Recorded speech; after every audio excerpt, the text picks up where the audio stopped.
বাড়িতে কি খরচা পাঠাবো, বাড়িতে কি খাচ্ছে, বাড়িতে কি হচ্ছে, আমি কিছু ভাবতে পারছি না। বাড়িতে আমার কোনো দেখার মতো ইসে নেই। 75 বছর আমার বাবার বয়স। আমাদের দুঃখ যে হচ্ছে এই ঘটনাগুলো পাবলিশড হয় না, এটাই আমাদের দুঃখ। আজকে ছেলেটা কত বুকে যন্ত্রণা নিয়ে মারা গেল। আমি 1000 টাকা ধার নিয়ে এখানে আসছি, এসেই এখানে আমি 810 টাকা দিছি খাওয়ার জন্য।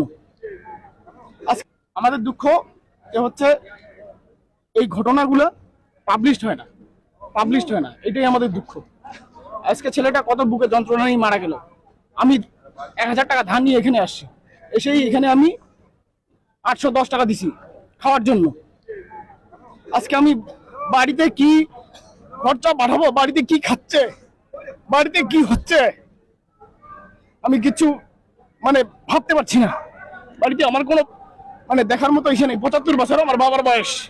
বাড়িতে আমার দুটো বাচ্চা, বউ, বাবা মা, কি করে চলবে আমাদের এরকম ট্রেনিং আমাদের 1.5 বছর, 2 বছর, 3 বছর চলুক, আমাদের কিচ্ছু হবে না।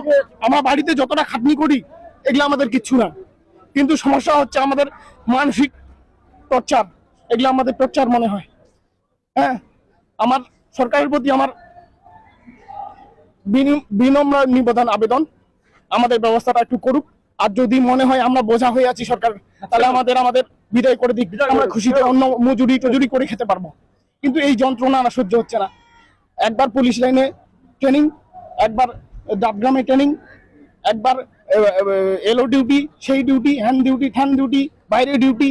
হ্যাঁ, সারাদিন আমাদের মানুষ বলে যে এরা আবার কি ডিউটি করে, এমনি তো বসেই থাকে। কিন্তু সমস্যা হলো ওই যে দিনের বেলাটা যেই সময়টা আমরা কাজ করব, সেই সময়টা আমাদেরকে কোথাও না কোথাও গিয়ে দাঁড়িয়ে থাকতে হয়। আমরা ওই যে দিনের মূল্যবান সময়টা আমরা নষ্ট করলাম 300 টাকার জন্য। আমরা পাই 300 টাকা, আমাদের বাইক নিয়ে যেতে হয়, আমাদের 50 টাকা তেল লাগে, আমাদের 20 টাকা খেতে হয়, আমাদের বাইক মেনটেনেন্স খরচা আছে, আমাদের বাকি থাকে আমাদের পকেটে 7,000 7,500 টাকা। ওই টাকা দিয়ে আমি 3-4 জন 5 জনের সংসার কি করে চালাবো? এই যন্ত্রণাই আমাদের আজকে জীবন কেড়ে নিচ্ছে। কিন্তু সমস্যা হলো এই খবরগুলো কেউ জানতে পারে না, আসল ঘটনাগুলোই কেউ জানতে পারে না। এটাই আমাদের দুঃখ। নমস্কার, আমার নাম অলোক রায়, আমার ময়নাগুড়ি।